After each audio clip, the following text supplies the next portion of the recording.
श्रीमद् भगवद गीता अध्याय 12। अर्जुन ने पूछा, जो आपकी सेवा में सदैव तत्पर रहते हैं या जो अव्यक्त निर्विशेष ब्रह्म की पूजा करते हैं, इन दोनों में से किसे अधिक पूर्ण अर्थात सिद्ध माना जाए? श्री भगवान ने कहा, जो लोग अपने मन को मेरे साकार रूप में एकाग्र करते हैं और अत्यंत श्रद्धापूर्वक मेरी पूजा करने में सदैव लगे रहते हैं, वे मेरे द्वारा परम सिद्ध माने जाते हैं। लेकिन जो लोग अपनी इंद्रियों को वश में करके तथा सबों के प्रति संभाव रखकर परम सत्य की निराकार कल्पना के अंतर्गत उस अव्यक्त की पूरी तरह से पूजा करते हैं, जो इंद्रियों की अनुभूति के परे है, सर्वव्यापी है, अकल्पनीय है, अपरिवर्तनीय है, अचल है तथा ध्रुव है, वे समस्त लोगों के कल्याण में संलग्न रहकर अंततः मुझे प्राप्त करते हैं। जिन लोगों के मन परमेश्वर के अव्यक्त निराकार स्वरूप के प्रति आसक्त हैं, उनके लिए प्रगति कर पाना अत्यंत कष्टप्रद है। देहधारियों के लिए उस क्षेत्र में प्रगति कर पाना सदैव दुष्कर होता है। जो अपने सारे कार्यों को मुझ में अर्पित करके तथा अविचलित भाव से मेरी भक्ति करते हुए मेरी पूजा करते हैं और अपने चित्तों को मुझ पर स्थिर करके निरंतर मेरा ध्यान करते हैं, उनके लिए हे पार्थ, मैं जन्म मृत्यु के सागर से शीघ्र उद्धार करने वाला हूँ। मुझ भगवान में अपने चित्त को स्थिर करो और अपनी सारी बुद्धि मुझ में लगाओ। इस प्रकार तुम निसंदेह सदैव मुझ में वास करोगे। हे अर्जुन, हे धनंजय, यदि तुम अपने चित्त को अविचल भाव से मुझ पर स्थिर नहीं कर सकते, तो तुम भक्ति योग के विधि विधानों का पालन करो। इस प्रकार तुम मुझे प्राप्त करने की चाह उत्पन्न करो। यदि तुम भक्ति योग के विधि विधानों का भी अभ्यास नहीं कर सकते, तो मेरे लिए कर्म करने का प्रयत्न करो, क्योंकि मेरे लिए कर्म करने से तुम पूर्ण अवस्था अर्थात सिद्धि को प्राप्त होगे।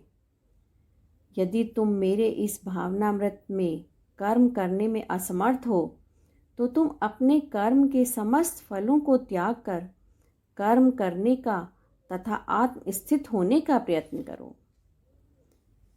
यदि तुम यह अभ्यास नहीं कर सकते, तो ज्ञान के अनुशीलन में लग जाओ।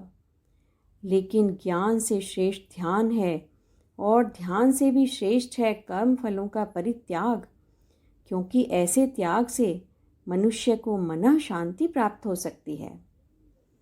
जो किसी से द्वेष नहीं करता, लेकिन सभी जीवों का दयालु मित्र है, जो अपने को स्वामी नहीं मानता और मिथ्या अहंकार से मुक्त है, जो सुख दुख में संभाव रहता है, सहिष्णु है, सदैव आत्मतुष्ट रहता है, आत्म संयमी है तथा जो निश्चय के साथ मुझ में मन तथा बुद्धि को स्थिर करके भक्ति में लगा रहता है, ऐसा भक्त मुझे अत्यंत प्रिय है। जिससे किसी को कष्ट नहीं पहुंचता तथा जो अन्य किसी के द्वारा विचलित नहीं किया जाता, जो सुख दुख में भय तथा चिंता में संभाव रहता है, वह मुझे अत्यंत प्रिय है। मेरा ऐसा भक्त जो सामान्य कार्यकलापों पर आश्रित नहीं है, जो शुद्ध है, दक्ष है, चिंता रहित है, समस्त कष्टों से रहित है और किसी फल के लिए प्रयत्नशील नहीं रहता, मुझे अतिशय प्रिय है। जो ना कभी हर्षित होता है, ना शोक करता है, जो ना तो पछताता है, ना इच्छा करता है तथा जो शुभ तथा अशुभ दोनों प्रकार की वस्तुओं का परित्याग कर देता है, ऐसा भक्त मुझे अत्यंत प्रिय है। जो मित्रों तथा शत्रुओं के लिए समान है, जो मान तथा अपमान, शीत तथा गर्मी, सुख तथा दुख, यश तथा अपयश में संभाव रखता है, जो दूषित संगति से सदैव मुक्त रहता है, जो सदैव मौन और किसी भी वस्तु से संतुष्ट रहता है, जो किसी प्रकार के घर बार की परवाह नहीं करता, जो ज्ञान में दृढ़ है और जो भक्ति में संलग्न है, ऐसा पुरुष मुझे अत्यंत प्रिय है। जो इस भक्ति के अमर पथ का अनुसरण करते हैं और जो मुझे ही अपना चरम लक्ष्य बनाकर श्रद्धा सहित पूर्ण रूपेण संलग्न रहते हैं, वे भक्त मुझे अत्यधिक प्रिय हैं।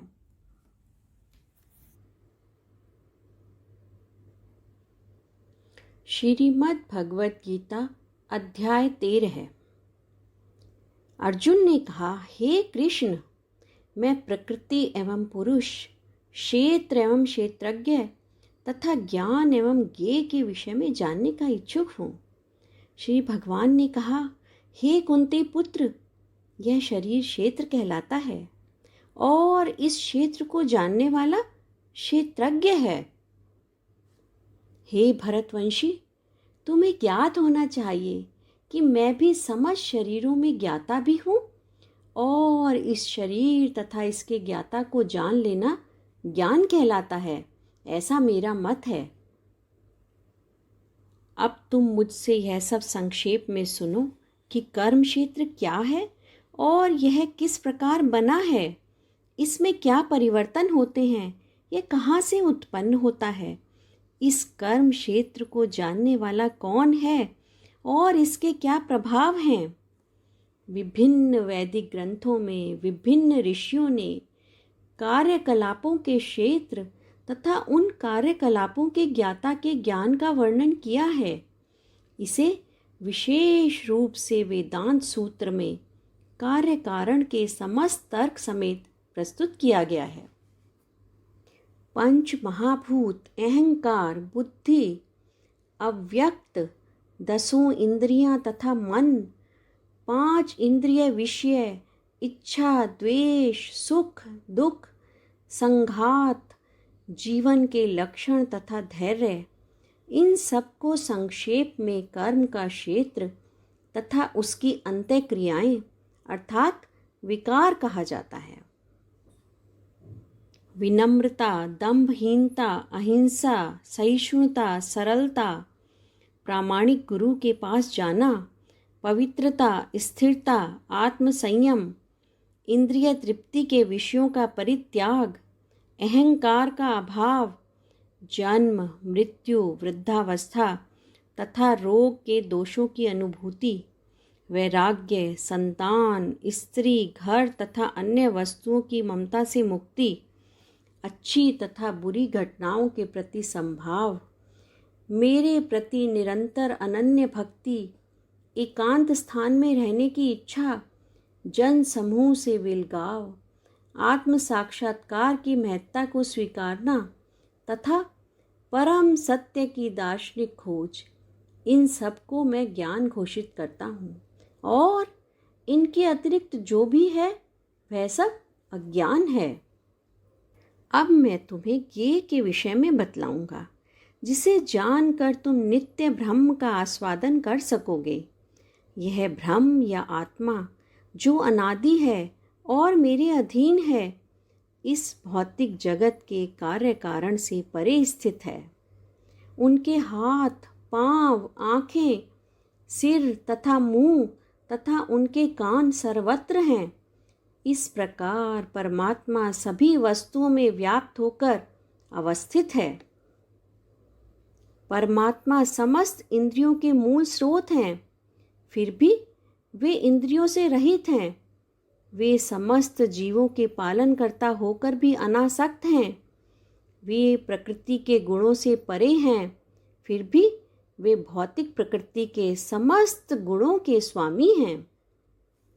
परम सत्य जड़ तथा जंगम समस्त जीवों के बाहर तथा भीतर स्थित हैं। सूक्ष्म होने के कारण वे भौतिक इंद्रियों द्वारा जानने या देखने से परे हैं। यद्यपि वे अत्यंत दूर रहते हैं, किंतु हम सबों के निकट भी हैं। यद्यपि परमात्मा समस्त जीवों के मध्य विभाजित प्रतीत होता है, लेकिन वह कभी भी विभाजित नहीं है। वह एक रूप में स्थित है।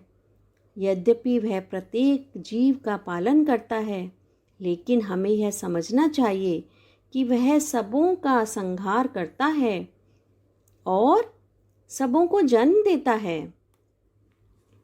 वे समस्त प्रकाशमान वस्तुओं के प्रकाश स्रोत हैं। वे भौतिक अंधकार से परे हैं, अगोचर हैं। वे ज्ञान हैं, ज्ञेय हैं और ज्ञान के लक्ष्य हैं। वे सबके हृदय में स्थित हैं। इस प्रकार मैंने कर्म क्षेत्र अर्थात शरीर, ज्ञान तथा ज्ञेय का संक्षेप में वर्णन किया है। इसे केवल मेरे भक्त ही पूरी तरह समझ सकते हैं और इस तरह मेरे स्वभाव को प्राप्त होते हैं। प्रकृति तथा जीवों को अनादि समझना चाहिए। उनके विकार तथा गुण प्रकृति जन्य हैं।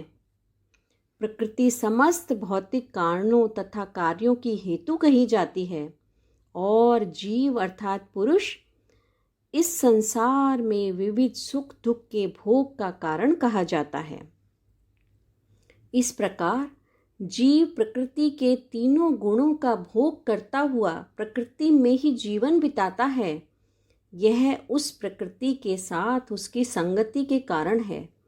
इस तरह उसे उत्तम तथा अधम योनियां मिलती रहती हैं। तो भी इस शरीर में एक अन्य दिव्य भोक्ता है जो ईश्वर है, परम स्वामी है और साक्षी तथा अनुमति देने वाले के रूप में विद्यमान है और जो परमात्मा कहलाता है।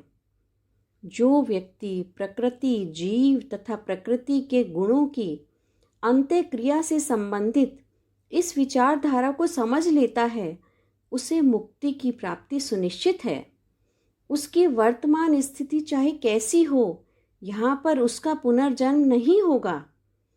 कुछ लोग परमात्मा को ध्यान के द्वारा अपने भीतर देखते हैं, तो दूसरे लोग ज्ञान के अनुशीलन द्वारा, और कुछ ऐसे हैं जो निष्काम कर्म योग द्वारा देखते हैं। ऐसे भी लोग हैं जो यद्यपि आध्यात्मिक ज्ञान से अवगत नहीं होते, पर अन्यों से परम पुरुष के विषय में सुनकर उनकी पूजा करने लगते हैं। ये लोग भी प्रामाणिक पुरुषों से श्रवण करने की मनोवृत्ति होने के कारण जन्म तथा मृत्यु के पथ को पार कर जाते हैं। हे भरतवंशियों में श्रेष्ठ, यह जान लो कि चर तथा अचर जो भी तुम्हें अस्तित्व में दिख रहा है, वह कर्म क्षेत्र तथा क्षेत्र के ज्ञाता का संयोग मात्र है।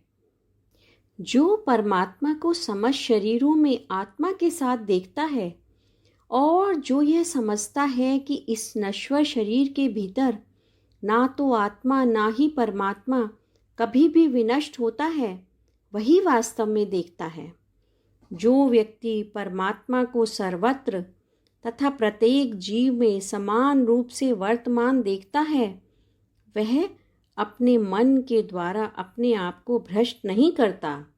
इस प्रकार वह दिव्य गंतव्य को प्राप्त करता है। जो यह देखता है कि सारे कार्य शरीर द्वारा संपन्न किए जाते हैं, जिसकी उत्पत्ति प्रकृति से हुई है, और जो देखता है कि आत्मा कुछ भी नहीं करता, वही यथार्थ में देखता है। जब विवेकवान व्यक्ति विभिन्न भौतिक शरीरों के कारण विभिन्न स्वरूपों को देखना बंद कर देता है और यह देखता है कि किस प्रकार से जीव सर्वत्र फैले हुए हैं, तो वह ब्रह्म बोध को प्राप्त होता है।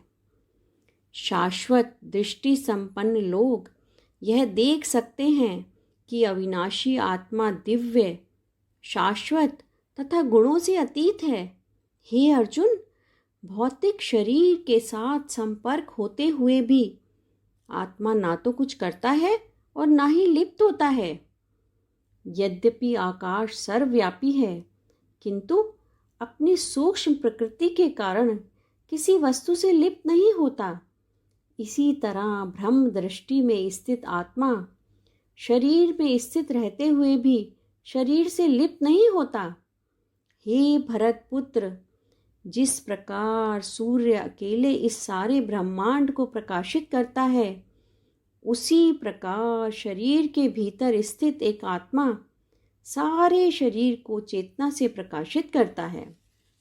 जो लोग ज्ञान के चक्षुओं से शरीर तथा शरीर के ज्ञाता के अंतर को देखते हैं और भव बंधन से मुक्ति की विधि को भी जानते हैं, उन्हें परम लक्ष्य प्राप्त होता है। श्रीमद् भगवद गीता अध्याय 14।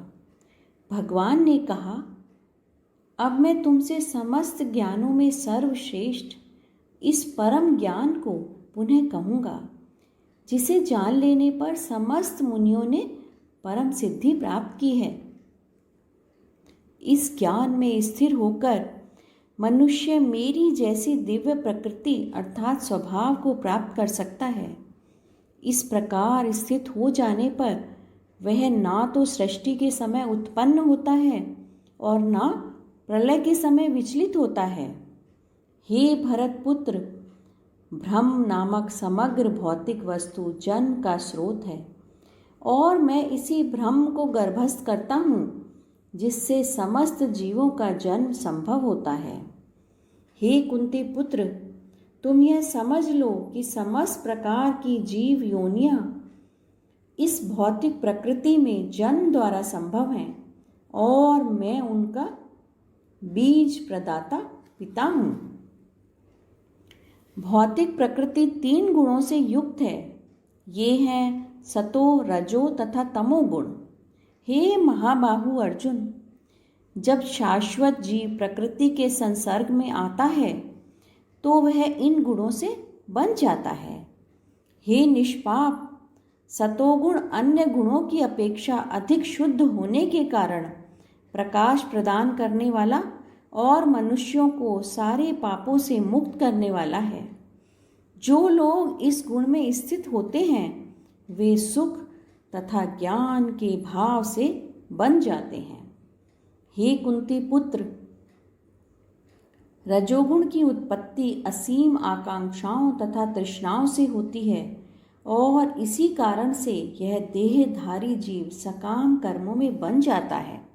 हे भरत पुत्र, तुम जान लो कि अज्ञान से उत्पन्न तमोगुण समस्त देहधारी जीवों का मोह है। इस गुण के प्रतिफल पागलपन अर्थात प्रमाद, आलस तथा नींद है, जो बद्ध जीव को बांधते हैं। हे भरत पुत्र, सतोगुण मनुष्य को सुख से बांधता है, रजोगुण सकाम कर्म से बांधता है और तमोगुण मनुष्य के ज्ञान को ढककर उसे पागलपन से बांधता है। हे भरत पुत्र, कभी कभी सतोगुण, रजोगुण तथा तमोगुण को परास करके प्रधान बन जाता है, तो कभी रजोगुण सतो तथा तमोगुणों को परास कर देता है और कभी ऐसा होता है कि तमोगुण सतो तथा रजोगुणों को परास कर देता है। इस प्रकार श्रेष्ठता के लिए यह निरंतर स्पर्धा चलती रहती है। सतोगुण की अभिव्यक्ति को तभी अनुभव किया जा सकता है जब शरीर के द्वारा सारे ज्ञान के प्रकाश से प्रकाशित होते हैं। सतोगुण की अभिव्यक्ति को तभी अनुभव किया जा सकता है जब शरीर के सारे द्वार ज्ञान के प्रकाश से प्रकाशित होते हैं। हे भरतवंशियों में प्रमुख, जब रजोगुण में वृद्धि हो जाती है तो अत्यधिक आसक्ति, सकाम कर्म, गहन उद्यम तथा अनियंत्रित इच्छा एवं लालसा के लक्षण प्रकट होते हैं।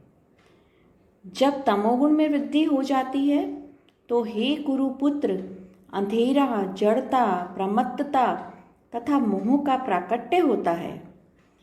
जब कोई सतोगुण में मरता है तो उसे महर्षियों के विशुद्ध उच्चतर लोकों की प्राप्ति होती है।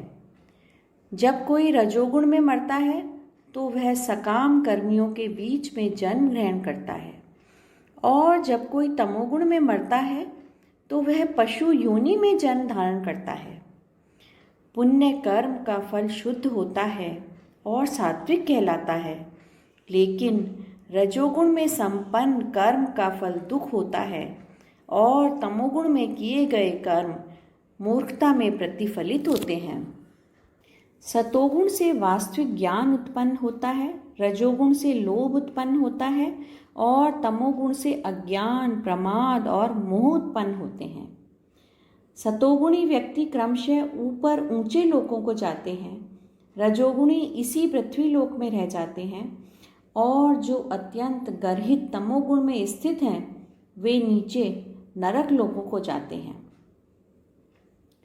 जब कोई यह अच्छी तरह जान लेता है कि समस्त कार्यों में प्रकृति के तीनों गुणों के अतिरिक्त अन्य कोई कर्ता नहीं है और जब वह परमेश्वर को जान लेता है जो इन तीनों गुणों से परे है, तो वह मेरे दिव्य स्वभाव को प्राप्त होता है।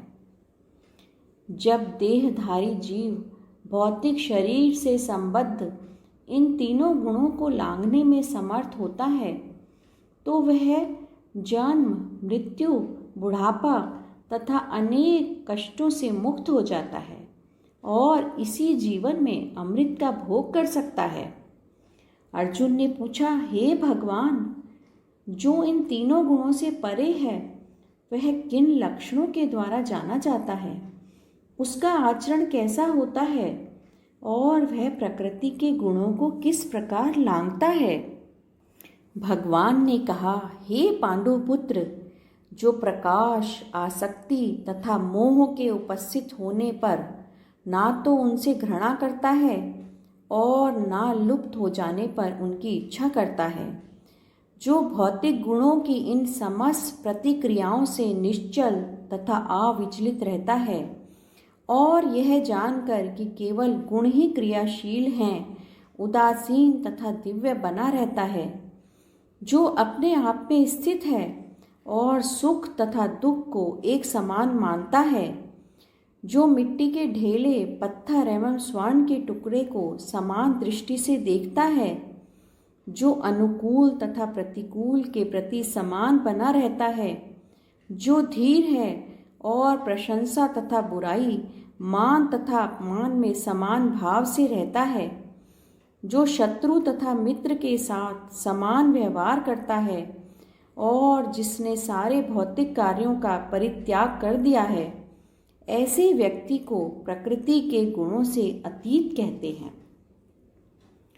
जो समस्त परिस्थितियों में अविचलित भाव से पूर्ण भक्ति में प्रवृत्त होता है, वह तुरंत ही प्रकृति के गुणों को लांघ जाता है और इस प्रकार ब्रह्म के स्तर तक पहुंच जाता है और मैं ही उस निराकार ब्रह्म का आश्रय हूँ, जो अमर्त्य, अविनाशी तथा शाश्वत है और चरम सुख का स्वाभाविक पद है।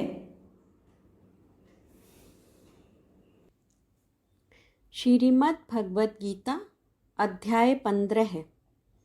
भगवान ने कहा जाता है कि एक शाश्वत अश्वत्थ वृक्ष है, जिसकी जड़ें तो ऊपर की ओर हैं और शाखाएं नीचे की ओर, तथा पत्तियां वैदिक स्तोत्र हैं।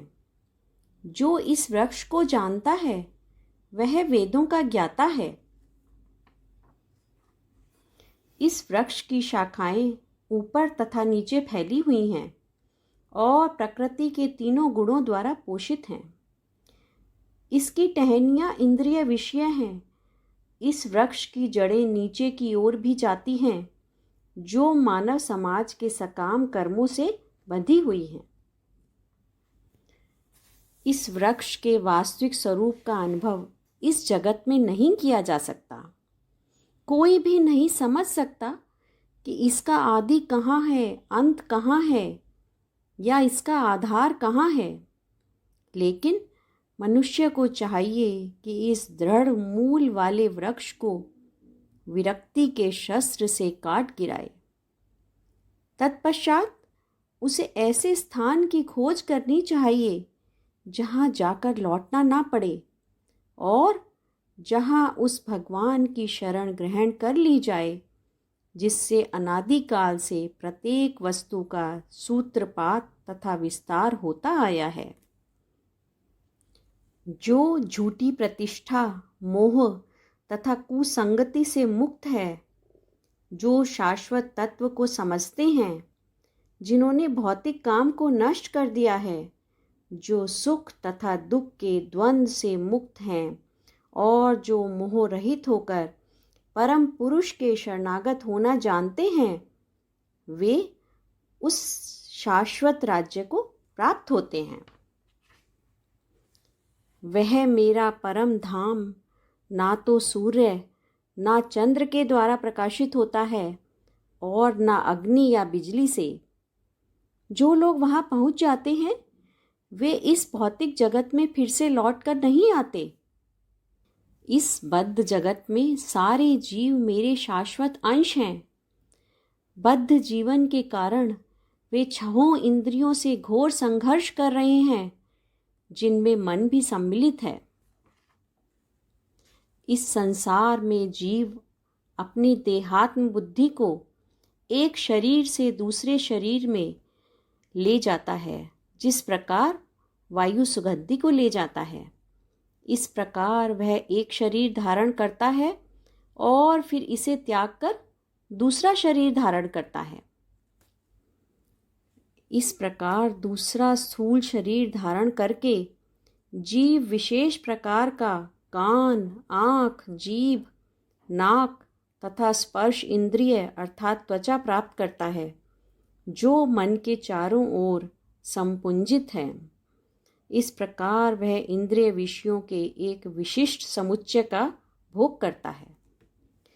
मूर्ख ना तो समझ पाते हैं कि जीव किस प्रकार अपना शरीर त्याग सकता है, ना ही वे यह समझ पाते हैं कि प्रकृति के गुणों के अधीन वह किस तरह के शरीर का भोग करता है। लेकिन जिसकी आंखें ज्ञान में प्रशिक्षित होती हैं, वह यह सब देख सकता है। आत्म साक्षात्कार को प्राप्त प्रयत्नशील योगी जन यह सब स्पष्ट रूप से देख सकते हैं, लेकिन जिनके मन विकसित नहीं हैं और जो आत्म साक्षात्कार को प्राप्त नहीं हैं, वे प्रयत्न करके भी यह नहीं देख पाते कि क्या हो रहा है। सूर्य का तेज जो सारे विश्व के अंधकार को दूर करता है, मुझसे ही निकलता है। चंद्रमा तथा अग्नि के तेज भी मुझसे ही उत्पन्न हैं। मैं प्रत्येक लोक में प्रवेश करता हूँ और मेरी शक्ति से सारे लोक अपनी कक्षा में स्थित रहते हैं। मैं चंद्रमा बनकर समस्त वनस्पतियों को जीवन रस प्रदान करता हूँ। मैं समस्त जीवों के शरीरों में पाचन अग्नि हूँ और मैं श्वास प्रश्वास में रहकर 4 प्रकार के अन्नों को पचाता हूँ। मैं प्रत्येक जीव के हृदय में आसीन हूँ और मुझसे ही स्मृति, ज्ञान तथा विस्मृति होती है। मैं ही वेदों के द्वारा जानने योग्य हूँ। निसंदेह मैं वेदांत का संकलन करता तथा समस्त वेदों को जानने वाला हूँ। जीव 2 प्रकार के हैं, च्युत तथा अच्युत। भौतिक जगत में प्रत्येक जीव च्युत होता है और आध्यात्मिक जगत में प्रत्येक जीव अच्युत कहलाता है। इन दोनों के अतिरिक्त एक परम पुरुष परमात्मा है, जो साक्षात अविनाशी भगवान है और जो तीनों लोकों में प्रवेश करके उनका पालन कर रहा है। चूँकि मैं क्षर तथा अक्षर दोनों के परे हूँ और चूँकि मैं सर्वश्रेष्ठ हूँ, अतएव मैं इस जगत में तथा वेदों में परम पुरुष के रूप में विख्यात हूँ। जो कोई भी मुझे संशय रहित होकर पुरुषोत्तम भगवान के रूप में जानता है, वह सब कुछ जानने वाला है। अतएव हे भरत पुत्र, वह व्यक्ति मेरी पूर्ण भक्ति में रत होता है। हे अनघ, यह वैदिक शास्त्रों का सर्वाधिक गुप्त अंश है, जिसे मैंने अब प्रकट किया है। जो कोई इसे समझता है वह बुद्धिमान हो जाएगा और उसके प्रयास पूर्ण होंगे।